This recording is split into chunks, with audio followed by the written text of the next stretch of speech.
One of the big stories in the news these days is, well, the news. The industry is going through a period of historic turmoil. The situation is particularly troublesome here in the Bay Area, where the region's biggest newspaper is threatening to shut down as the rival internet industry grows by leaps and bounds. KTVU's Frank Somerville has tonight's special report. Here's something a lot of journalists never thought they'd see, and news people see a lot of odd events. The head of the gossip website and TV show TMZ lecturing students and faculty at the Graduate School of Journalism at UC Berkeley earlier this month. We did a piece today on a 27-year-old congressman who is the youngest guy on the Hill. TMZ executive producer Harvey Levin agreed to talk with us first before addressing one of the most prestigious journalism schools in the country. Our interview today was about whose abs might be better, his or Obama's. And then we threw Lincoln in because actually Lincoln had great abs, if you didn't know that. He actually did. The fact that a Hollywood gossip producer would be invited to speak at Berkeley more than annoys some people, who say it underscores how the news industry is flailing. I'm a journalist. I have a journalism degree. I'm a professional. I'm not happy about what's happening at all. David Weir is a noted journalist with a proven track record of predicting the demise of the old guard news media. The thought of the Bay Area having no daily newspaper is really a shock even to somebody like me, who's been sadly predicting this for about 14 years now. And I don't want it to happen, but it's going to happen.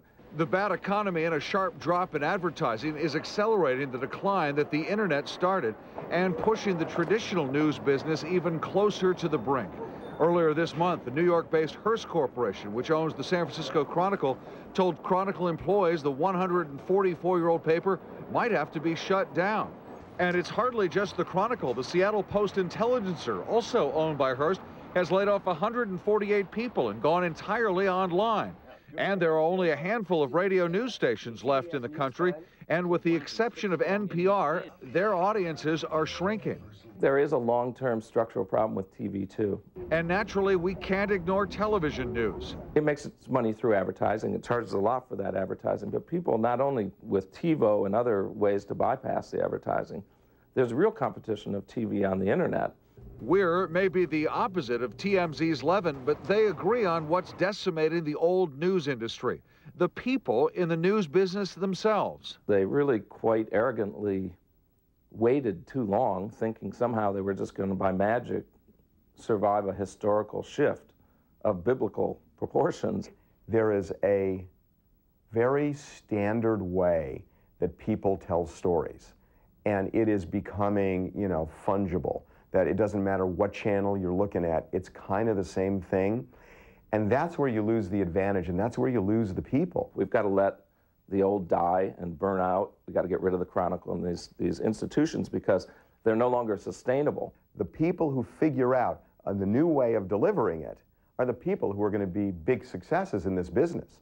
One of those people might be L.D. Kirschenbaum, a Bay Area woman who recently moved to Seattle. I had this idea a couple of years ago, and I did go to the VCs, and they didn't really understand what I was talking about, and they couldn't understand how I could make any money.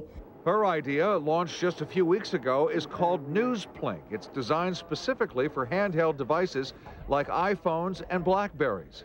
I would have thought that all newspapers, all news outlets, Seattle PI included, would have moved towards a model more like that, but nobody seemed to do it, so I thought that somebody had to. Kirschenbaum says she's uncomfortable with the idea that a Hollywood gossip producer would be invited to Berkeley's journalism school, but then she reflected on that a bit.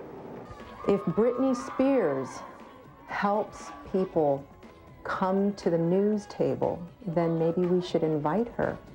I think the halls of the Academy should have admitted a little more schlock a long time ago. And one last note, late last week, the storied New York Times announced 5% pay cuts for the rest of the year and the elimination of 100 jobs. Frank Somerville, KTVU Channel 2 News.